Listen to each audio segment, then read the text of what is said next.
오늘부터 다시 잠언 말씀을 좀 살피겠습니다. 잠언 16장입니다. 우리 잠언 16장 1절에서 오늘은 3절까지만 보겠습니다. 구약성경 927페이지, 928페이지쯤 되겠습니다. 구약성경 928쪽 잠언 16장 1절에서 3절까지 찾으신 줄로 알고 우리 석절의 말씀이니까 다 함께 한 목소리로 합독하겠습니다. 시작. 마음의 경영은 사람에게 있어도 말의 응답은 여호와께로부터 나오느니라. 사람의 행위가 자기 보기에는 모두 깨끗하여도 여호와는 심령을 감찰하시느니라. 너의 행사를 여호와께 맡기라. 그리하면 내가 경영하는 것이 이루어지리라. 아멘. 복된 또 한 주간의 또 첫 시작입니다. 하나님께서 또 한 주간도 저희들의 삶을 철저하게 인도해 주실 수 있기를, 또 우리의 가정과 또 우리 자녀들, 또 우리의 모든 생업까지도 우리 하나님의 이끌림을 받는 복된 인생이 되시기를 주의 이름으로 축원합니다. 오늘은 본문을 중심으로 여호와께 굴리라, 굴리라 라는 제목으로 함께 은혜를 나누겠습니다. 이제 시편 말씀을 잠시 이제 중단하고 또 지난번에 잠언 15장까지 우리가 살폈는데, 오늘부터 다시 이제 16장부터 한 절씩 하나님의 말씀으로 지혜를 얻기를 소망합니다. 이 16장 말씀이 참 특이합니다. 그 이유가 뭐냐면, 우리가 이제 다 읽지는 않았지만 16장을 쭉 보면 무슨 단어가 제일 중점적으로 나오냐면 여호와라는 단어가 중점적으로 나옵니다. 오늘 읽으신 1절, 2절, 3절 각각의 여호와, 여호와, 여호와, 또 9절까지도 8절을 제외하고 다 여호와, 여호와, 여호와, 그리고 11절에도 나오고 20절에도 나오고 33절에도 나옵니다. 총 11번이나 나옵니다.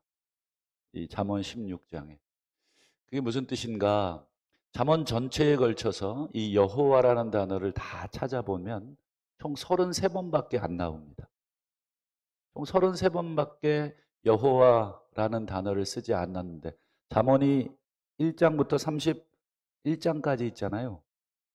근데도 33번 정도밖에 나오지 않는데 그 중에 3분의 1이 다 16장에 집중되어 있습니다. 이 16장이 좀 독특합니다. 16장이. 그래서 왜 여호와가 계속 이렇게 나오는가, 이렇게 한번 생각을 해봤습니다. 그건 무슨 뜻이겠습니까? 여호와가 중심이라는 그런 의미밖에는 해석이 되지 않죠. 계속 그분의 이름이 등장하는 것은 그분이 주인이시다, 그분이 주인공이시다라는 그 관점에서 이 잠언 16장이 기록이 된 것입니다. 어떤 면에서 그분이 주인이신가, 어떤 면에서 그분이 주인공이신가 하는 것을 이제 우리가 오늘은, 원래는 한 그 의미가 9절까지가 한 단락인데 오늘은 시간상 3절까지만 보겠는데, 왜 9절까지가 한 단락으로 볼 수 있냐면, 우리 1절을 한번 보실까요? 마음의 경영은 사람에게 있어도 말의 응답은 여호와께 나온다. 여호와께로부터 응답이 나오는데, 이 1절의 말씀이 어디에도 반복이 되냐면 9절에도 반복이 됩니다. 우리 9절도 한번 같은 화면으로 한번 화면을 보시면 9절도 보세요. 표현은 다르죠. 근데 뜻은 똑같습니다. 마음의 경영은 사람에게 있어도 라는 말은 뭐예요? 사람이 마음으로 자기 길을 계획해도, 이렇게 풀어 쓴 것밖에 없습니다. 그리고 말의 응답은 여호와께로부터 나온다. 이것도 그의 걸음을 사람의 걸음을 인도하시는 분은 하나님이시다. 여호와시다. 똑같은 뜻으로 말한 것입니다. 이거를 어려운 말로 뭐라 그러냐면 봉투법이라고 합니다. 우리 편지 봉투 이게 무슨 뜻이겠습니까? 이렇게 편지 봉투는 앞과 뒤를 이렇게 접죠. 그래갖고 요쪽에 접고 요쪽에 접어서 물론 이제 요쪽은 열어놨다가 뭐 내용물을 집어넣고 이렇게 닫아버리지 않습니까? 그래서 이렇게 여기 이렇게 두 군데를 접음으로 인해서 무슨 뜻이 될까요? 예, 이것과 이것으로 이 안의 내용물을 해석하라 하는 그런 기법입니다. 그래서 주제를 처음에 얘기하고 또 맨 마지막에 한 번 더 얘기함으로써 이 안에 있는 모든 내용은 이 주제로 진행이 되는 내용이다라고 하는 소위 글 쓰는 기법이 됩니다. 한 번 더 강조하는 거죠. 이 전체의 그런 의미가 이렇다. 그래서 1절과 9절을 이렇게 편지 봉투 접듯이 이렇게 꺾어 놓으시면 그 안에 있는 모든 내용도 그 의미로 해석을 하시면 좋겠습니다. 그러면 여러분 1절과 9절을 다시 해석을 해 봅시다. 마음의 경영은 사람에게 있고 그 응답은 여호와께로부터 나온다. 이게 무슨 뜻일까요? 무슨 뜻인가? 마음의 경영, 사람이 자기의 길을 계획을 하는데 그거에 대한 그 걸음을 인도하시는 한 분은 여호와시다. 이게 어떤 의미일까? 많은 의미를 담고 있지만 가장 기본적으로는 우리가 어떤 길로 인도가 될지 내가 계획한 것이 어떤 방향으로 갈지는 모른다는 것입니다. 즉, 인간은 전지전능할 수가 없다는 것입니다. 지금 눈앞에 보이는 것을 계획을 하지만 그것이 진행되는 걸음걸음까지 인간은 다 예측을 할 수가 없다. 그럼 오직 누구만이 그것을 처음과 끝을 전부 다 예측하고 보시는가? 여호와만 그렇게 보신다.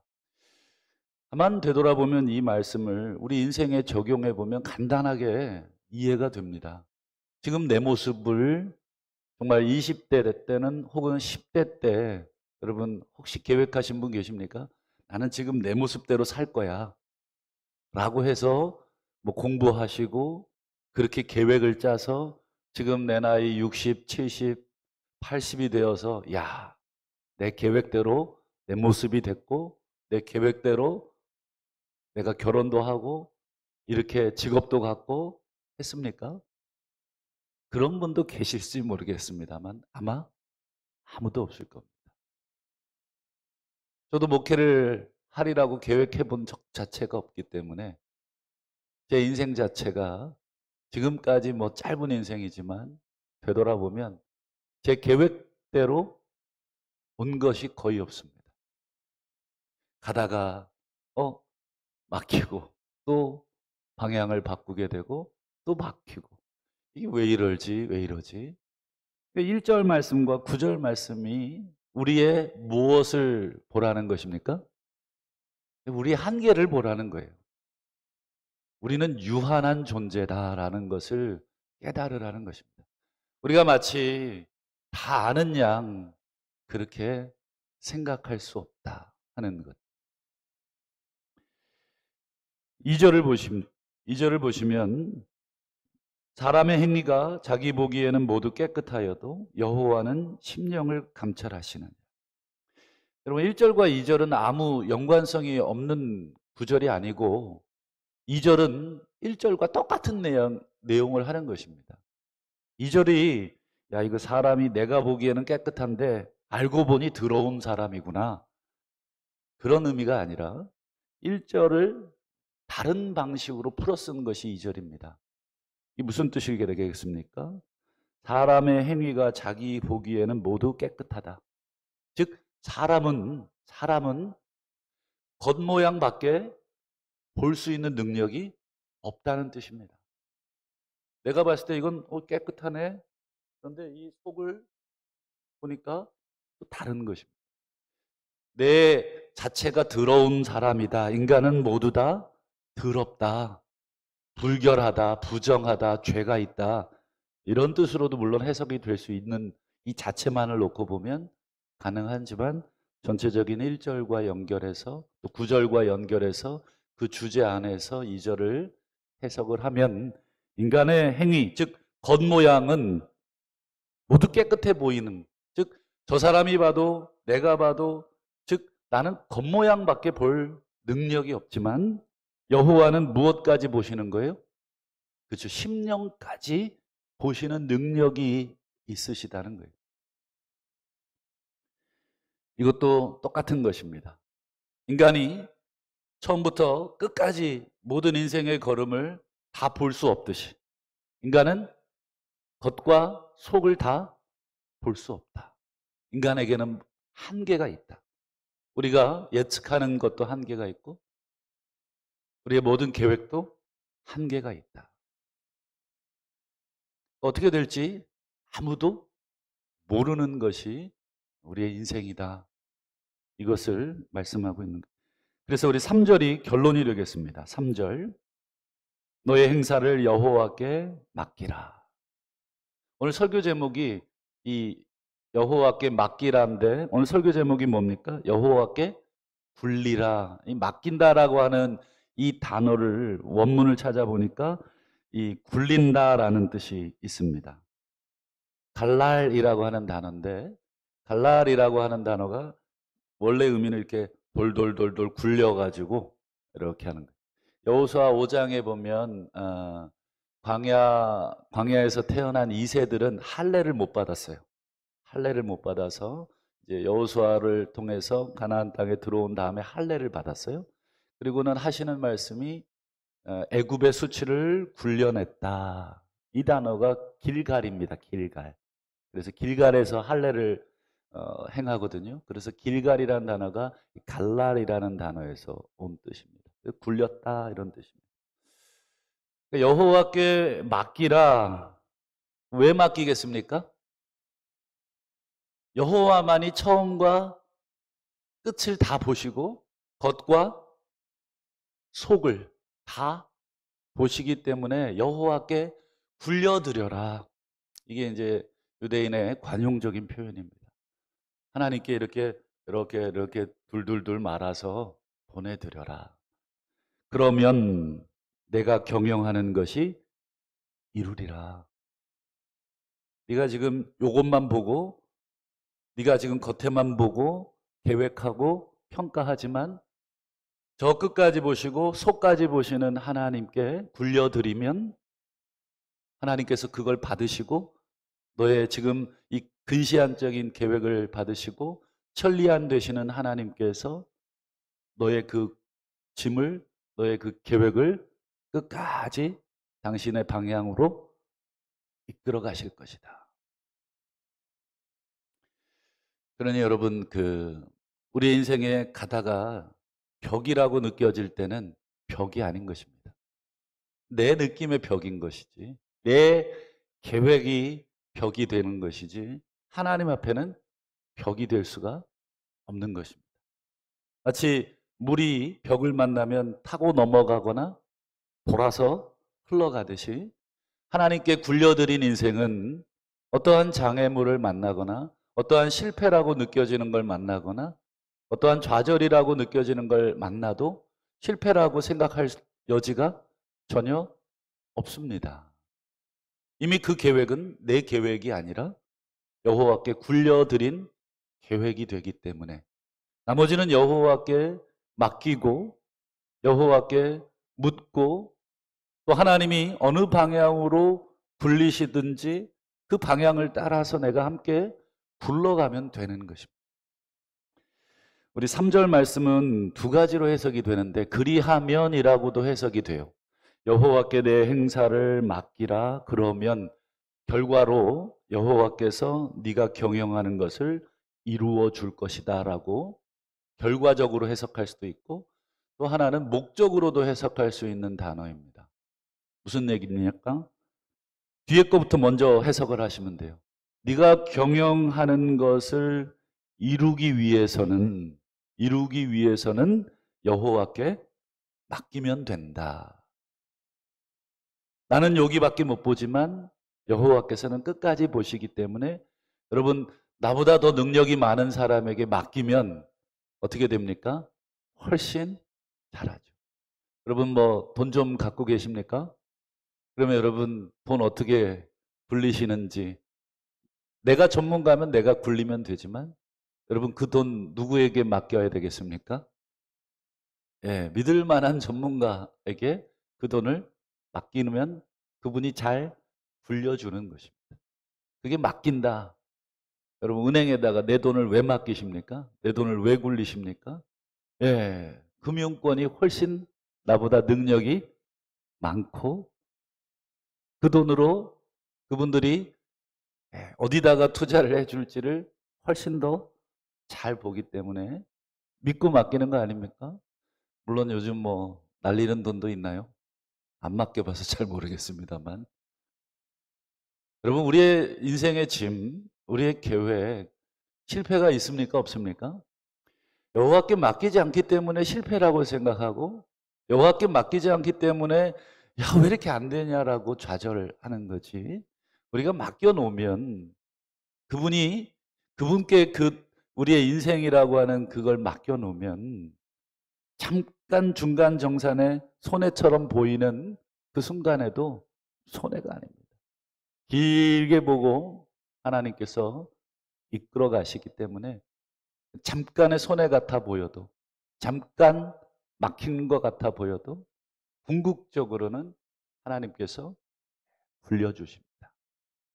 그렇기 때문에 내 행사를 여호와께 맡기라 하는 말은 기도하라라는 뜻과 똑같은 것입니다. 그럼 기도하지 않는 자는 교만한 자입니다. 왜요? 내 한계를 인정하지 않기 때문에. 내가 못 본다는 걸 인정하지 않기 때문에 내 인간적인 계획으로 계속 문제가 닥치면 그거 해결하고 그거 해결하고 그거 해결하고. 여러분 우리는 절대로 우리에게 닥치는 문제를 해결할 능력이 조금도 없습니다. 그래서 내 힘을 쓰지 말라고 성경은 계속 강조하는 것입니다. 여러분 얼마든지 내 힘 쓸 수 있죠. 내 경험과 지금 내가 가지고 있는 얄팍한 지식과 여러 가지 능력들 짧지만 그래도 지금까지 살아오면서 내가 불려봤던 노하우가 있잖아요. 아, 이건 이렇게 이렇게 하고 이건 저렇게 저렇게 하고 저건 저 사람 저렇게 하고 저건 저 사람 이렇게 하고 내가 머리에 시나리오 다 짜서 얼마든지 굴려볼 수 있지만 여러분 그건 내 한계를 인정하지 못하기 때문에 여전히 내 힘으로 애써서 굴리는 것입니다. 여호와께 맡기십시오. 조바심 낼 것도 없고 속상해할 것도 없습니다. 속상하다는 것 자체가 아직까지 온전히 하나님께 맡기지 못했다는 증거입니다. 반대로 기도하는 자는 그래서 겸손한 자입니다. 왜냐하면 내 계획의 한계를 인정하고 전능하신 여호와께 맡겨드리는 사람이 되기 때문에 그렇습니다. 그래서 기도하는 사람은 내 계획이 어그러지고 성취되지 않는다 할지라도 결코 낙심하지 않습니다. 왜요? 나보다 더 전문가신 그 하나님이 내 인생을 받으셨기 때문에. 여러분 내 인생 자체를 그냥 여호와께 굴려내십시오. 어떤 형편에 처하든지 간에 사도 바울이 빌립보서에서 그 고백한 거 아닙니까? 내가 어떠한 상황에 처하든지 간에 하나님께서 내 인생을 굴리시기에 내가 어떠한 상황에 처하든지 간에 일체의 비결을 배웠다. 풍부에도 처할 줄 알고 비천에도 처할 줄 아는 모든 것을 마치 통달한 도인처럼 사도 바울은 자기 인생의 경영권을 하나님께 맡겼습니다. 야고보서 4장 14절에 너희가 내일 일을 알지 못하는도다. 이게 무슨 뜻이겠습니까? 너희 내일 일도 모르는 유한한 존재들이다 라는 뜻입니다. 왜 그걸 인정하지 못하느냐? 그걸 인정하지 않기 때문에 여전히 애쓰고 여전히 속상해하고 여전히 내 힘을 쓰려고 하는 인간적인 그런 모든 것들을 행하는 것이다. 여러분, 오늘 하루도 최선을 다하시지만 여러분, 나는 전능한 사람이 절대로 못 된다. 오직 전능하신 분은 우리 하나님밖에 없습니다. 믿으시죠? 예. 여러분, 한 치 앞도 오늘 하루도 내일 하루가 뭡니까? 오늘 이 문 나서서 어떤 일을 만날지도 전혀 예측할 수가 없습니다. 그런 인생에 다시 한번 하나님께 불려드리는 인생이 되시기를 주의 이름으로 축원합니다.